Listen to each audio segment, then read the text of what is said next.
We are live 364 days a year. What are we doing here? If Dom turns at SummerSlam, I'm shaving my moustache off. I've told you, if that happens, it's going. My lip is cold because of a stupid bet that I made with YouTube. Oh, good.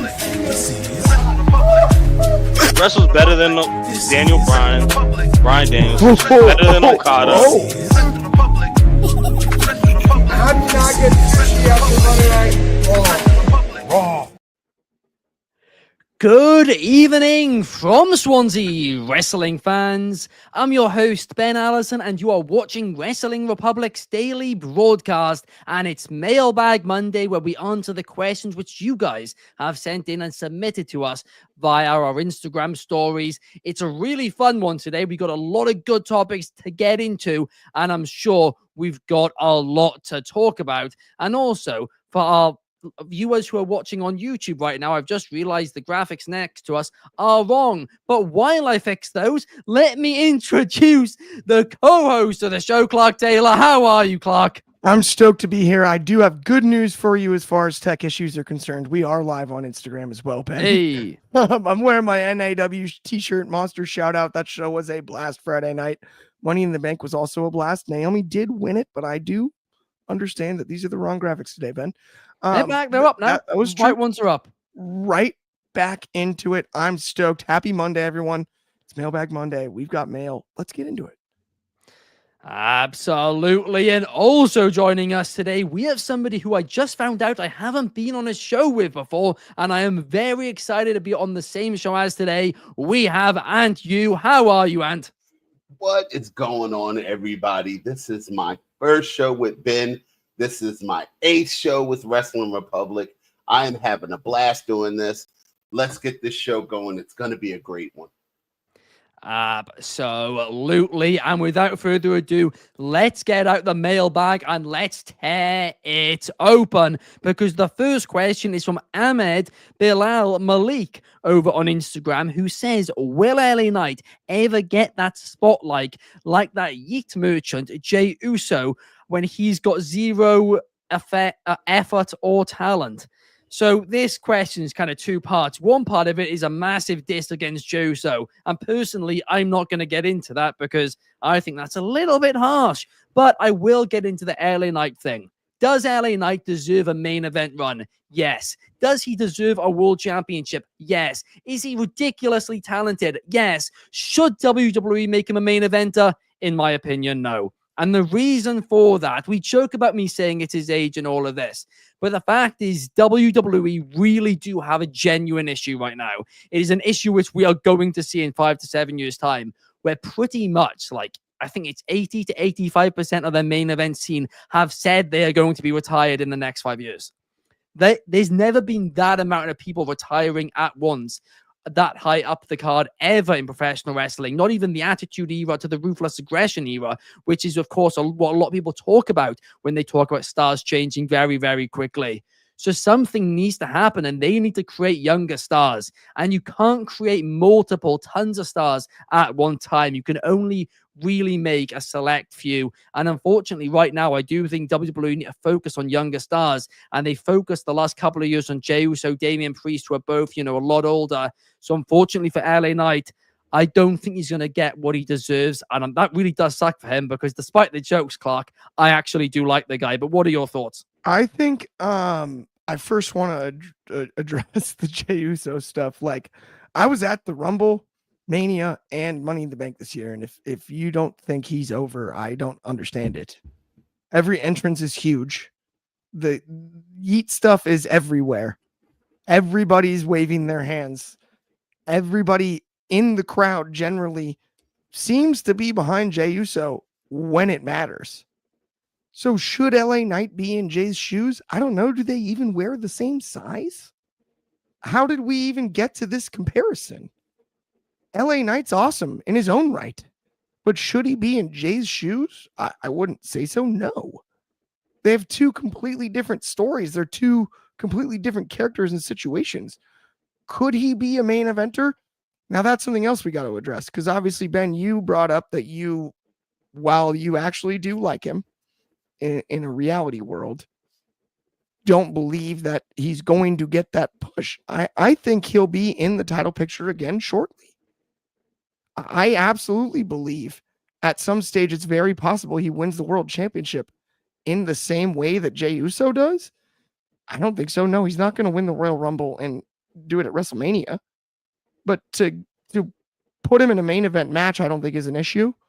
And for him to win a world title down the road, I don't think is an issue either. I think both are still very possible. This is an interesting one to me. But the idea of the Jay's shoes thing, no. I mean, Jay wears tennis shoes, and I'm pretty confident that LA Knight wears boots. Yeah. Oh, I knew that was coming from you, Clark. I knew you were going to mention the shoes based on the graphic, but you do make good points, and I definitely could see him being in that main event picture, but personally, I don't think a world title is realistic right now.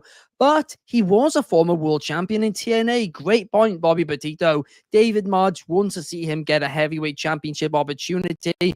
And the Chris Alex wants to see LA Knight. He wants LA Knight, but he is also a Jey Uso fan. Soul says that Knight got over, but Jey got over more with the children. That's an interesting point as well. But and you, I want to get your take on this. Full buckle up. So if LA Knight is going to be in the championship scene, he needs to leave SmackDown, because unfortunately, B-level players like Jey Uso and LA Knight do not deserve to have the WWE Universal Championship. They deserve to go to Raw. They deserve to have that second-rate title that's over there, and that's what it's going to be. That's why Jey Uso had to leave. You know, your Codys, your Romans, those guys deserve to have that champ. Your Jacob Fatu's. Those are your faces of the company, right? That's what it's going to be. That's what it's always going to be. And it's not a knock on LA Knight or Jey Uso. It's just there's levels to this game, and unfortunately, they've reached the ceiling that they can hit.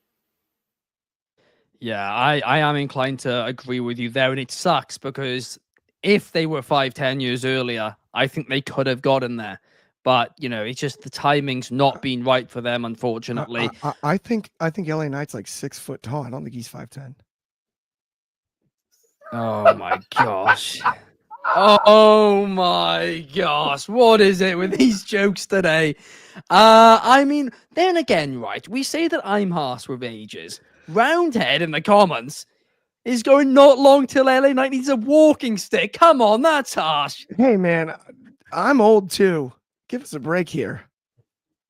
I'm super old, But so. yeah. It's more of a thing. It's not even that LA Knight is too old. It's more of a thing that just WWE needs younger stars. Like, that's the difference, sure. I think I've worded it wrong in the past when I've said he's too old jokingly and stuff. But the actual issue is they need to build younger stars, and they need to do it quite fast, because in 5 years' time, TKO might be doing great business-wise now. They are losing like all their draws.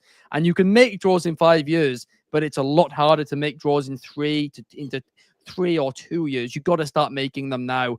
And I think they are, Ben. You know, you got guys like Obafemi coming up. You got Braun Breaker. You got, you've got the guys there that are going to lead WWE into the future. And as you said, it sucks that LA Knight came in when he did. Right? It's easy to be a big fish in a little pond, but when you step in that ocean, man, there's all kinds of monsters there. There's a really harsh comment here. Josh Markowitz saying LA Knight just isn't that good of a wrestler. Sorry. Go off on him, Clark. Dude, you just broke my little heart. I'm not even mad. I'm sad. Josh Markowitz I respect his opinion as much as anyone's, except that one. Like, what? What do you mean? Have you not watched him?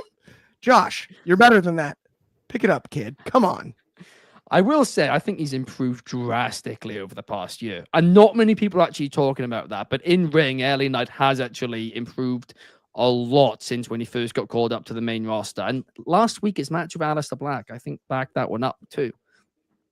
But another comment here from Soul saying Jacob Fatu will become a world champion before LA Knight. I agree on that one too. I mean, Jacob Fatu has to Bobby's point, be a world champion for sure. And that's another guy, and who, he's younger as well. I think he's 33, and WWE have a lot of guys in their early 20s in NXT and stuff, but they don't have many guys in their actual early 30s now. Jacob Fatu is one of those guys, and I think there's going to be a 5-year period where he is the star of the show. I said it the night of the match before Rollins won Money in the Bank. I was like, with the guys I was there with, I was like, guys, what if Fatu just grabs it and goes, I don't care, I'm not in the match. What are you going to do about it? That's what I thought he was going to do. What are you going to do? Who's going to stop me? Good luck with that. I'm taking it.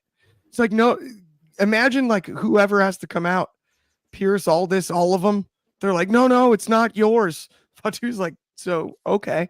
And I would have dug that. I get what happened, but even then it was like, why not?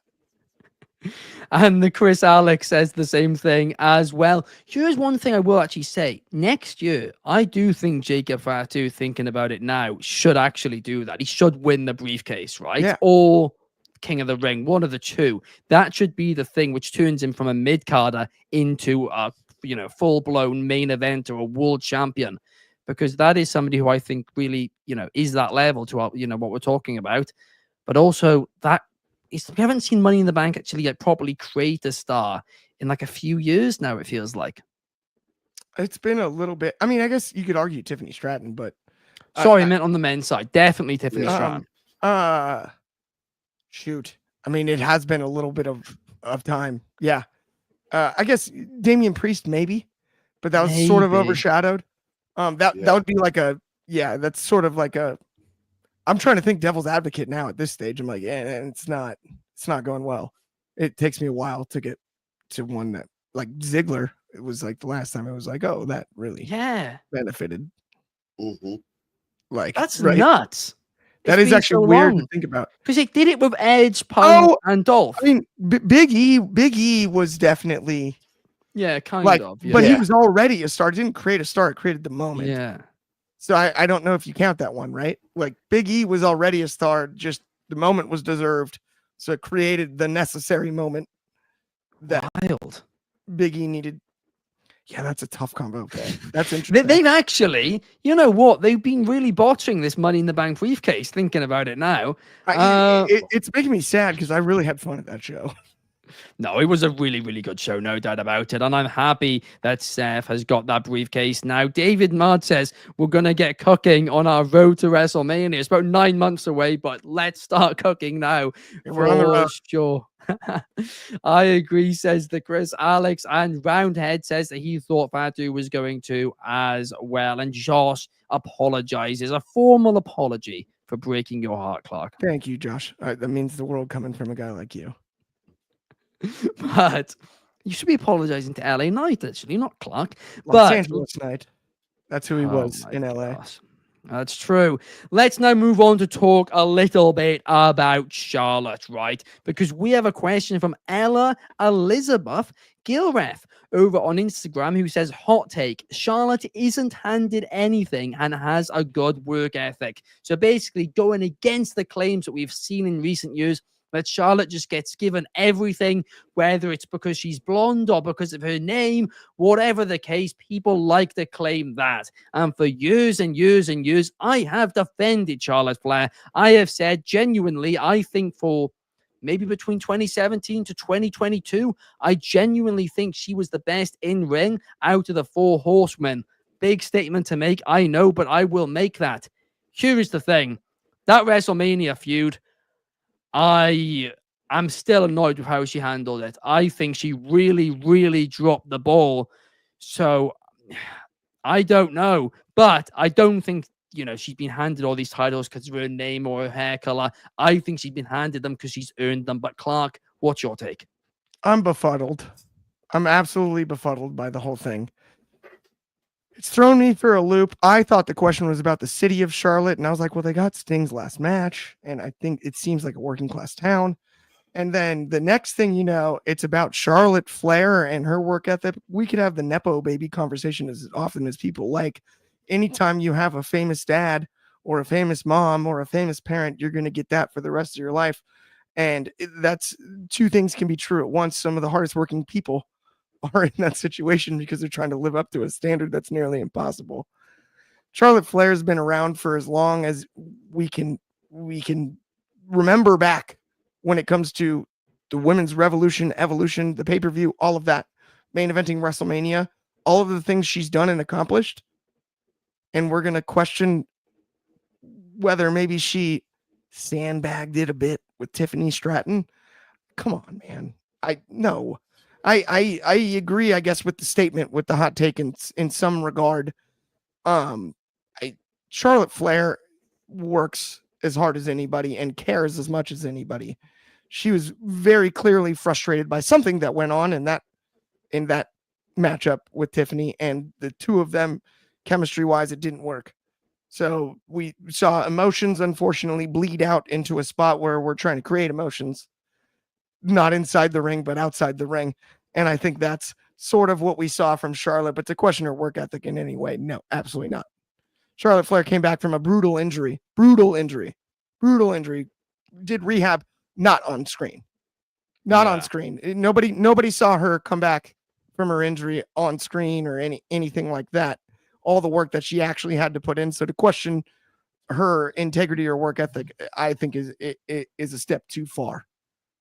For sure. Absolutely. I completely agree. And I think this is a situation where in like 5-10 years time, once she's retired from professional wrestling, people are going to look back on her and just be constantly praising her, saying every WrestleMania, well, almost every WrestleMania, she had a banger after banger, was always consistent, always showed up, always had great storylines. But guess what? At the time, we don't appreciate it. Great comment here from Josh. Josh, you're back on my good side, saying go back and watch her match at WrestleMania 32 and then say she's been handed everything. That triple threat stole the show. Soul says maybe some opportunities came to her because of the name, as well as maybe being involved in the main event and titles. But when the bell rang, she uses her own skill and not her father's. That is true. And to Clark's point, at the end of the day, her dad is like one of the greatest of all time in between the ropes. And like, that's not an ideal situation for her, to be brutally honest here, because you're like living in a shadow that's incredibly hard to get out of.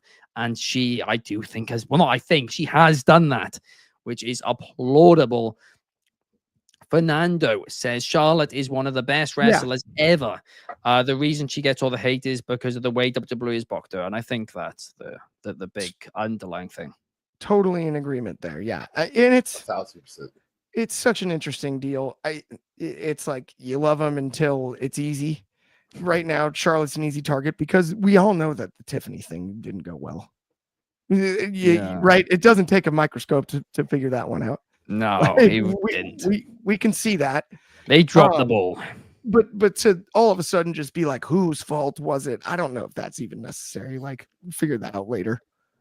I still stand by the fact of Charlotte was the veteran in that feud, and Tiffy took things a step if you're going to give responsibility. And Charlotte decided to just drop a nuke on Tiffy for some reason and just fair. completely just destroy the feud. But it's one feud. One feud in a career of great ones. That and the Becky moment are the only, two things. But the Becky match turned out a little better. It did. It did. They put their issues aside for the actual match. You are right. But yeah, I'm not really worried about that one long term. But Clark, we need to talk about something that both you and Aunt you are very often involved with, and that is it. See, do you want to talk a little bit about it? Yep. Download the Etsy app on the App Store or the Google Play Store. Head over to the upcoming stream section. It's absolutely free. That's the best part. Doesn't matter what kind of phones you got, as long as it's got a microphone and a camera. Check out all the live streams, all the wrestling content. Aunt you, me, Ben, we the ones, takes, everybody. It's a blast every time. And the best part is if you dislike our opinions anywhere else, Etsy's the one place you can jump on. You don't even have to turn your camera on. You can leave it on. You can leave it on audio only. And you can argue with us. You can argue with me about Cody Rhodes tie clips. You can argue with Aunt you about Cody Rhodes tie clips. You can argue with any of us about anything you'd like. And the best part is, as of right now, it's absolutely free. So go over to the App Store, download it, or the Google Play Store. even if you got one of those other phones. Whoops. But let's keep it rolling, Ben. Absolutely. Clark's beef with Androids continue, but I It's a actually group have text problem. fair enough Green on text that. is terrible. But call me Tony Khan because I have an announcement to make as well, because basically we're going to be having another new YouTube channel. Allison Analysis is now going to be, as of tomorrow, on its own YouTube channel. Why? The short why is the YouTube algorithm. We need to try things, some things out, an experiment, to be completely honest here, right? But you can subscribe to the new Allison Analysis YouTube video, and that's where Allison Analysis will be twice a week, plus the reels from that. I would really, really appreciate it. It's at Allison Analysis, ALLISON Analysis on YouTube. And if you guys could just go over and subscribe, that would genuinely mean so much to me. I'm adding a profile picture and all that tonight, and the first episode will be out tomorrow over on there. And hopefully YouTube are going to stop screwing with us soon, because Clark, they've really been giving us a hard time lately, haven't they? They're gonna figure us out. People know where to find us. They got it. Hopefully.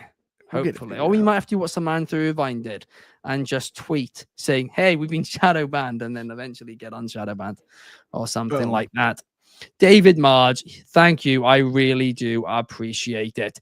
But now let's go on. Let's go on to answer the next question. This one is from SPMGRTVP222. Very difficult name. Can't you just, put it as your name or something? I don't know. But he is asking, Mania is in Vegas again, not going over well with fans, including me. What are your thoughts? At you, I want to get your thoughts on this one out of the gates, because, of course, we just saw it in Vegas this year. It's going there once again now. What's your thoughts? So, sitting back talking to you guys and hearing your stories about being out in Vegas and WrestleMania, I think it's a double-edged sword, right? It's the entertainment mecca. There's never going to be a dull moment in Vegas. There's always something to do. Like, it's the city that doesn't sleep. I know they say that's supposed to be New York, but it's not New York. It's Vegas. I've been to Vegas. You don't sleep in Vegas for at least 3 days, and then you pass out and you wake up and you don't know what day it is. But that's neither here nor there. I think WWE not doing it in Louisiana, in New Orleans, and going back to Vegas is a smart move. For the simple fact that you have so many celebrities and well-off people that are going to be there because of the time difference. It's going to start earlier in the day. You can go to WrestleMania. You still have time to do stuff at night, the after shows, the after parties, all that stuff is going to be able to generate buzz, generate a positive and fun environment for the people that go to WrestleMania. Now to the con, to the Nick Con. Lower the prices. Make it fun for everyone. You legitimately cannot take a family of 4 to a wrestling event anymore comfortably. You got to borrow from your 401k. You got to take a loan from the bank. It's crazy. But I think if they can get that one thing fixed, right? Because there's no shortage of hotels.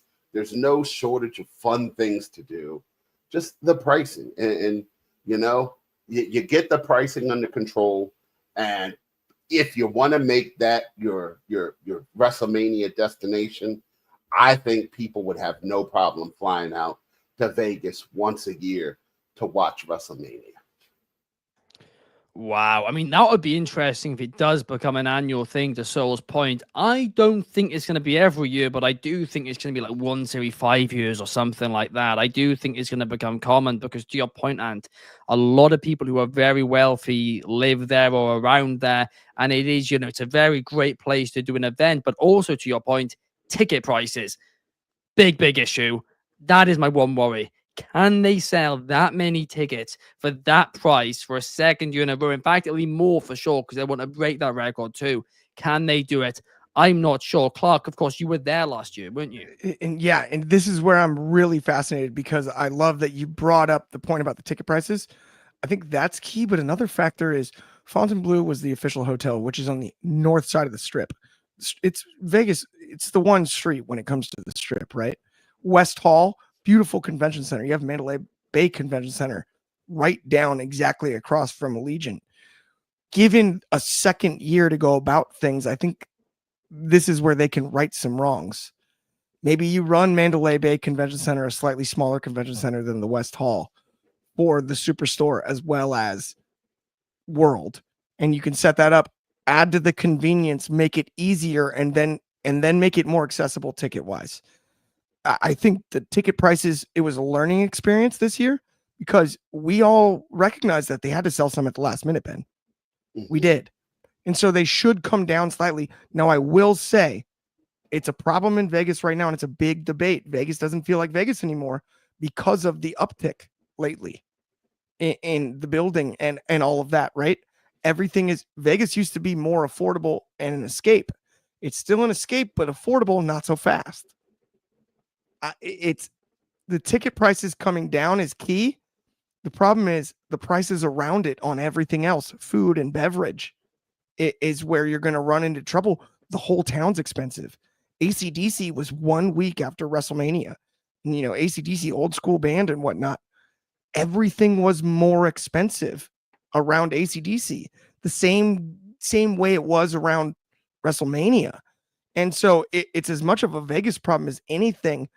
I do think, though, given we had this one, and now you have another year to plan the next one, you can right some wrongs the second time around. And I would imagine there's a lot of smart people involved in running a company the size of the WWE and the size of TKO. I would imagine some level-headed people will make some smarter calls this time around, I would say, than round one, for lack of a better way to put it. Call me Wade Barrett, Clark, because I'm afraid I've got some bad gossip, not news, right? Because this is business related, so I'll very briefly acknowledge it, right, for what it is, but I'm getting the siren out. That scared me. Because according to a dirt sheet, could be completely false. According to WrestleVotes, one of the key things during WWE's negotiation with Vegas is they are insisting on using the Las Vegas Convention Center again. In fact, they were considering pulling the bid off the table if that wasn't involved. That is unfortunate. It's a beautiful convention center. It's just difficult to get to. But why is it that important, though? To if there's other options which are just closer. Given the way that the strip is, like South Strip, North Strip, it's for where you stay, and it's for logistics on getting in and out of the building. If you look at the way the crowd was getting out of the building, a lot of people stayed on the North Strip, closer to the convention center, because that's where all of the action was. The South Strip is where Allegiant is located. It's more of a logistics thing, and that created a lot of problems with traffic getting in and out. I mean, we lost the crew split in half unintentionally exiting night 2. We lost half because of the way, and thankfully, of course, we knew all where to meet, and it wasn't a problem. But just the setup, the logistics itself. And I do think it's still, if they're going to run the convention center on the north end of the strip again, that's fine. There just needs to be something when it comes to the execution as far as getting people in and out of both.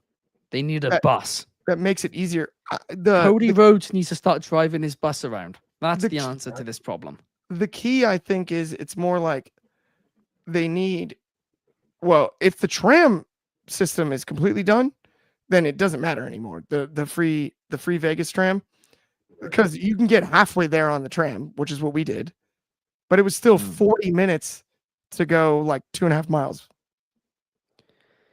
Okay, this is my point though. Why are they making this a deal breaker if it seems like a hassle? Like, this convention center must be mythical. I do understand that aspect. It's because the city owns the convention center, whereas the hotel owns the. So WWE would have to pay if not. Yeah. Okay, sorry, that makes complete sense. There's 2 convention centers. They're the same size. Yeah.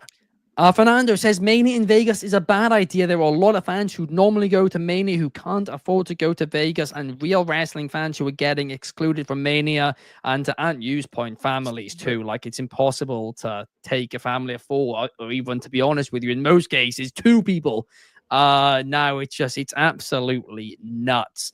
But up next, let's have a little bit of fun, shall we, gentlemen? Let's predict the finals of both the men's and the women's, the king and the queen's, king of the ring and queen of the ring, final 2025. I will kick us off on the women's side, and I'm quite confident in this one. I am going to say it's going to be Jade Cargill versus Bianca Belair. Meanwhile, on the men's side, I believe it is going to be Bron Breakker versus CM Punk. And I'm going to go to you first on this one. What is your prediction? First, I'm going to tell you why you're wrong, because you have two people from SmackDown on the women's side and two people from Raw on the men's side. It can happen, so because the semifinals are cross-branded. Well, no, they do qualifiers on SmackDown and on Raw, and they meet in the championship. That's why Nia faced Lyra last year. But I digress. Yeah. So I think for my men's final, we're going to have Drew McIntyre from SmackDown taking on Bron Breakker from Raw. And on the women's side, because Naomi holds the money in the bank, they got to throw Bianca in there. And Bianca didn't make it to the Queen of the Ring finals last year because she went to check on Jade. So I think Bianca is going to be in the finals, and she's going to be going against Stephanie Bakir. I love Stephanie Bakir. I want to see her and everything. That is a hell of a shout, to be fair, on that one. Stephanie Bakir being in that final, I would be thrilled by it. But I do agree, Belair seems to be the direction. I'm actually trying to double check myself now. While you're looking, actually, I've got it. Actually, no, that's last year's. Oh, I'll get up in a minute. I believe the way it's working this year is the semifinals have the winner of one Raw Fatal 4-Way versus the winner of a SmackDown Fatal 4-Way, and on the other side, the same thing. So technically, two people from the same brand can meet in the final, unless I'm wrong. I'm going to get that fact check. If they changed it, then I apologize. But they're Fatal 4-Ways this year as well. I'm a little bit upset, to be honest, at the fact that it's not singles anymore. But Clark, do we have what the about Fatal 4-Way fields announced exactly? No. Nope. So it's a complete wild guess here, really. Okay, I love this. On the women's side, then I'm going to go with mine because I was a little nervous. I'm like, are they not going to be in it? But I believe it's going to be Bianca Belair and Roxanne Perez. I left both Vaquer and Julia on the outside looking in. I'm actually hoping that that's the Fatal 4-Way. I think that would be outstanding, or not the fatal, or that's one of the Fatal 4-Ways, like close to it. I mean, just that match would be amazing. But Roxanne, Bianca, oh my gosh, Bobby Petito literally commented actually the same thing. Shout out, Bobby, you got it. Okay, sorry, that's awesome. I love that. On the men's side, in the final, this one's really difficult, and I think it needs to be Cody Rhodes against Bron Breakker in the final on the men's side. Wow. And I hate to say that it seems early, but I'm ready for that. It's Cody Rhodes and it's Breakker on the men's side. Am I predicting the winners too? I mean, well, we might as well do that next, actually, too. Who do we reckon will win each tournament? Clark, I'll start with you again. I hate to say it, I have to say this on the show because it's just what I think will happen. It's a prediction. It's an opinion. It's not a want. I want everyone to know that. But it's the tie clip guy. It's the suit dude. Cody Rhodes is going to have a soft spot for Cody, I think.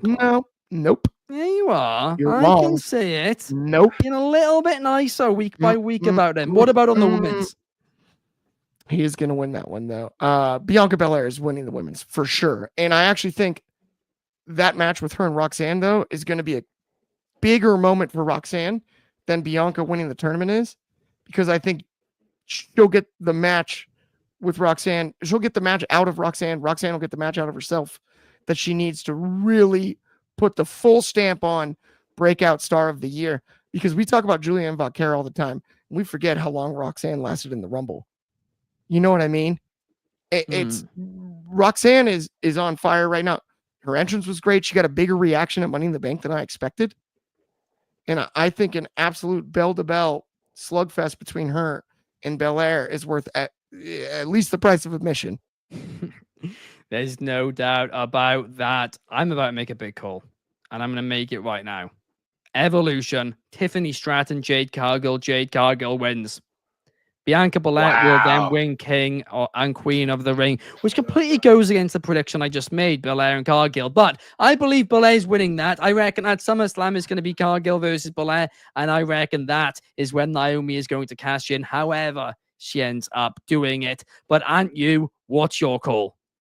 Yeah, I'm like everybody else. I think Bianca wins, and like Clark was saying, I think I think with Stephanie, the match is going to be so huge for Stephanie because she's already garnered so much attention from everyone that when you put her in the ring with Bianca Belair and she gets so close to beating Bianca, like that's going to be the rocket like Lyra Valkyria had the year before against Nia Jax, right? And for the men's side, that I see Braun Breaker winning. And Seth, I believe Seth's going to cash in tonight. Seth's going to cash in tonight. He's going to hold the title. And then at SummerSlam, it's going to be, can the Visionary keep the big, the dogs from barking and make him do what he's supposed to do and just lay down for him. So It's going to be great. It's going to be really good. No matter how they go with it, no matter how they book it. I'm excited for this King and Queen of the Ring tournament. I have to agree with you there, but what I won't agree on is the winner, because I'm actually predicting that the winner of this year's tournament is going to be CM Punk, and I think CM Punk is then going to be divided. Will he go for Seth or will he go for Cena? And I reckon he's going to pick Seth, and then he will be Cena's last opponent in December. But I do have the graphic. We don't have the names, but we do know those are the two fatal four-ways. There will be a fatal four-way in both the men's and the women's division tonight on Raw. Same on SmackDown this week, and I presume the same the week after. Then at Night of Champions, we will have the winner of one of the Raw fatal four-ways versus a SmackDown fatal four-way, and then the same on the other side. And then in the finals, 1-from-1 will meet, which does tell me in at least one of these fields, it's going to be the same brand final, because otherwise, why would they do it like that for the first time? Right. I gotta admit, we had a long discussion about King of the Ring after Money in the Bank, and all of us kind of said the same thing. Though, doesn't this take a little bit of steam out of the briefcase? It's like you're wrestling for the same thing, basically, but not. You're wrestling for a title shot. Now it's not. You can't. It's not. You can cash in any time. But to just have the outside of the tournament be the immediate follow-up. I agree. It's not a good. Well, it's just odd timing. It's the same thing that they do with the Royal Rumble and then the Elimination Chamber. So, I mean, it's what they do. So, to be fair, that is true. Especially now it's the road to SummerSlam as well, when it's 2 nights now. SummerSlam is almost as big as WrestleMania. That's a very good comparison, actually. I mean, Roundhead is mentioning Bianca's finger injury. She's back in the tournament. I reckon she's good to go. Bobby Petito says Braun Breaker wins and Roxanne Perez wins is his call. Good call there. Maria says Jordan Grace versus Jade in the final. I'd love that match. Wow. Big call here. Soul says King of the Ring is going to be Cross versus Sammy, and the women's is going to be Julia versus Vaquer. I don't think they see Cross that highly, unfortunately. I don't think. Now, Cross versus Sammy is a match that's going to happen. It's going to be a good match, but it's just not going to happen there. It won't be there. Yeah, exactly. And it's been a good story too. Although one I do agree with Soul on, Mr. Iguana, my new favorite wrestler. Your favorite wrestler's favorite wrestler, Mr. Iguana, the most over wrestler in professional wrestling right now. He needs to win King of the Ring. Clark, I know you weren't at Worlds Collide. Have you heard about the entire Mr. Iguana thing? I watched the whole thing, and he was in the building with us, and it was yeah, really of course funny he because was. we tried to like get over to get a picture. Like I was wearing my WR t-shirt too, so I was like, really like, this would be Yeah. great. We could post it or something. It'd be funny. And he had a bigger line Yeah, I heard this. than I'm the sure. people that were trying to crowd around Jay's entrance. It was easier to get a view of Jay's entrance on the concourse outdrew Jey Uso. than it was to get a picture with Iguana. And I'm not talking about when he was in the not scene. I'm talking good. about when he was on the concourse. Oh my gosh. Come on, guys. Let's not hate on Jey Uso. No, talk about somebody that, no, I love Jay. And the entrance went ballistic. And I said that earlier in the show. This is not a knock on Jay because Jay had a crowd. It's a compliment to Iguana. It's not like Jay's crowd was small. I'm just saying like it was similar on the concourse at the same time because they have really wide concourses into it. It's odd. It's a weird building to get around. And we were kind of walking around it. We were looking at the merch. We were doing different things. And then it was about to be Jay's entrance. We were going to get back to the seats for Jay's entrance. That we saw Iguana. We're like, we can get the picture and then we'll go back. The line, as soon as Iguana hit the concourse, it was over. Everybody just rushed him. Oh, fair enough. Making yourself famous in one day. To conclude, we all like Mr. Iguana, and you does not like Jey Uso. We all like King of the Ring, but we don't like where it is in the calendar year. And WrestleMania is going back to Vegas, and we all have divisive feelings on it. But it does bring us to the end of the show. Thank you very much for joining us. We will be back. Same time, same place, tomorrow. Thank you, Clark. Thank you, and you. We will see you guys tomorrow. Have a fantastic Monday night.